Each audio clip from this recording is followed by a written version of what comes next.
The departures on 06. Way. Too many of these maps. Are these available online? Here we are, they're hidden under here. Departures on 06. I think all this information is available, is it? It is available online. This is the one biggest moan that's come up already, is that all this stuff's online, but the maps aren't really clear at all online. And trying to get a paper copy, I mean, I would have thought that they might have somehow got one to me a bit sooner. I still haven't got paper copies because it's almost like a, what's the phrase, immediate. You know, if someone wants a paper copy, they write to the, or message the printers, and they print a copy and send it to you. It's almost like they print to demand rather than, you know, please can we have 500 copies of this.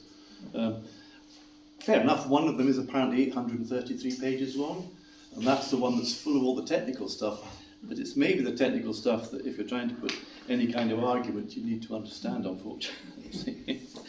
Anyway, this is the 06 departures, and this is the plan of the new one, because with the new performance-based navigation, they can fly pretty close to these thick purple lines, but they've got tram lines on either side because that might be the sort of variation. Again, it's only approximate because you don't know what's going to happen with the wind, but in a perfectly still day, they reckon they can fly pretty much along those lines. Excuse me, could you point out on that map where Pathhead is? Pathhead, that's Gorebridge there, so Pathhead is about there somewhere, I think. Oh. So yeah, I mean that's basically Midlothian there. And as I say, this doesn't really affect us apart from this line there, and I'll tell you a bit more about that in just a minute. But what you will also see is that our routes coming down here and using the Forth. Most of them will go out along this thing called Gully, and straight out that way. And basically any flight from like Edinburgh to Brussels, roughly to the north or the east of that, and the flights to the Middle East will all come down this way. So that's immediately taking away a lot of planes that just now come over land somewhere or other. There's going to be one that's going to go up that way. And these lines are the lines up to 7,000 feet. Where those thick arrows at the end are, that's 7,000 feet. After that, the planes get handed over to an organisation called NERL, which stands for NATS En Route Limited. You may have heard of NATS, that's the National Air Traffic Service. You know, whenever anything goes wrong, it's always NATS who are quoted about that.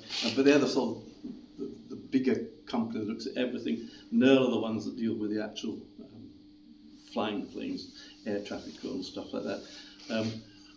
We got a visit to the centre at Prestwick. Security to get into it was amazing. We were told to bring photo ID. Well, I had my bus pass, that was fine, wasn't it? Oh no, it wasn't. It had to be passport or driving licence or something like that. And the only way I got in was when the head top guy had to come down to the gatehouse and personally vouch for me, which he did, so I got in. But he'd never actually met me before. And so important is that we were allowed to, there's a sort of viewing gallery thing above the main floor, and it's just what you would expect to see because you've seen them on films, people sitting at desks, radar screens, talking to planes and stuff like that. That whole thing is replicated on the floor below in case that's hit by terrorists, because it's so important. I mean, that is what stops all the planes banging into each other, basically. Anyway, that's the side point, sorry.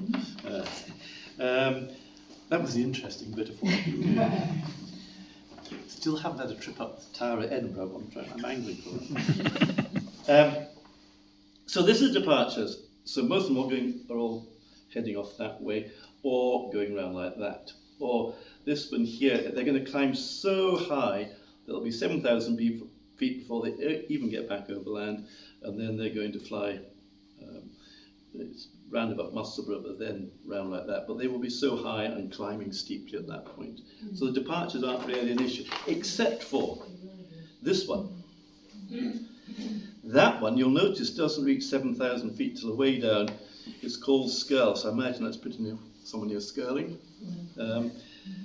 And that is a route for turboprops, propellers, of which there are very few, and just now there is one flight a day, Aer Lingus going to Dublin. I don't know, I thought Loganair had a few turboprops as well, so I thought some of them may, but anyway, it's not thought to be very many planes at all. The thing with that is, you've got to realise that once it's allowed, there might only be 2 or 3, but perhaps in 10 years' time there might be 12 or 13, and in There's 20. ones that go to Southampton as well. And Southampton will probably go that way too. Yep. And it's a different noise pattern as well. So you're probably aware that with a turboprop plane, it's more like a sort of a humming note, a sort of noise, rather than just a sheer roar that a jet engine makes. And because they're lower and going slower, it lasts for longer. You hear it sooner, and it's there because it's slower, and it lasts longer. So it's a different kind of sound. Whether that's as intrusive as other ones, I don't know. But anyway, that we really just don't know. It's, as I say, it's going to affect the west side of the county. And again, they've tried to avoid it. See, there's Pennycook there, so they've actually made it go round Pennycook. They could have brought it across like that, but they've actually have gone round like that to avoid it. But that's the departures, and basically these, I don't think, are going to affect us very much, apart from this one unknown route, and I'm afraid we're not going to know what that's like till we try it. That happens. However, let's get on to the one that you really want to know about.